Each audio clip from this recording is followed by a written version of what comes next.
Marriage വേണ്ട എന്നുള്ള അഭിപ്രായമാണ്.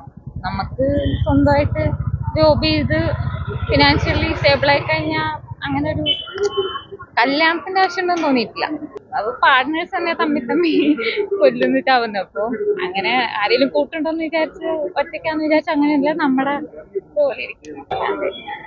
അത് എന്റെ അഭിപ്രായത്തിൽ കല്യാണം ഒരാവശ്യമില്ലാത്ത കാര്യമാണ്. അത് ഞാൻ ഇതുവരെ കണ്ടതിലൊക്കെ ബാധ്യതയായിട്ടാണ് എനിക്ക് ഫീൽ ചെയ്തിട്ടുള്ളത് ചുറ്റുമുള്ള ആൾക്കാരുടെ.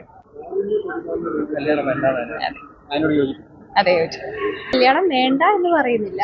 ഇപ്പോൾ എൻ്റെ ഫാമിലി ബാക്ക്ഗ്രൗണ്ടിൽ നിന്നിട്ട് ഇപ്പം കുറേ പേര് കല്യാണം വേണ്ട എന്ന് പറയുന്നവര് അവസാനം ഒരു സമയമാകുമ്പോൾ നമ്മൾ ഒറ്റപ്പെടും. ആ ഒരു സമയത്ത് ഒരു പാർട്ട്ണർ ഇല്ലെങ്കിൽ കൂടെ ഉണ്ടാവണം എന്നാണ് ഞാൻ ഉദ്ദേശിക്കുന്നത്. പിന്നെ ഇവിടെ കുറേ പേര് നമ്മളിപ്പോൾ കാണുന്നുണ്ട്, കുറേ സ്ത്രീധനത്തിന്റെ പേരിലായാലും അല്ലാത്ത കാര്യത്തിലായാലും കുറേ സ്ത്രീകൾ അതിനെതിരെ അനുഭവിക്കുകയും ഒക്കെ ചെയ്യുന്നുണ്ട്. പക്ഷെ നമ്മൾ നമ്മുടെ ഇൻഡിപെൻഡന്റ് ആയിട്ട് നിൽക്കുക, നമുക്ക് പറയാനുള്ളത് തുറന്നു പറയുക.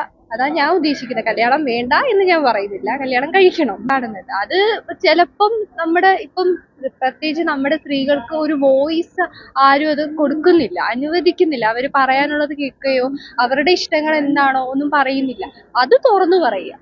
അല്ലാതെ ഇപ്പൊ തന്നെ പല പെൺകുട്ടികളും ആത്മഹത്യ ചെയ്തെന്ന് പറഞ്ഞാൽ ഇവര് വീട്ടുകാരുടെ അടുത്തൊന്നും പറയുന്നില്ല. എന്തുകൊണ്ട് അത് പറയുന്നില്ല എന്നാണ് എന്റെ ചോദ്യം. അതാണ്. എന്തെങ്കിലും ഉണ്ടെങ്കിൽ നമുക്ക് പറയണം. ഇല്ലെങ്കിൽ വേണ്ട, ഇല്ലെങ്കിൽ ഇറങ്ങി പോവാ. അത് നമുക്ക് നമ്മുടേതായിട്ടുള്ള തീരുമാനം ഉണ്ടല്ലോ. അതാണ് എന്റെ അഭിപ്രായം. അങ്ങനെയല്ല, ഇപ്പൊ എല്ലാവരും പറയും, പക്ഷെ പലരും ഇപ്പൊ പറയുന്നുമില്ല. അതാണ് ഇപ്പൊ ഈ ആത്മഹത്യ, ഇങ്ങനത്തെ സൂയിസൈഡ് കാര്യങ്ങളും അങ്ങനെയൊക്കെ വരുന്നത് തന്നെ അങ്ങനത്തെ ഒരു കാരണത്താലാണ്.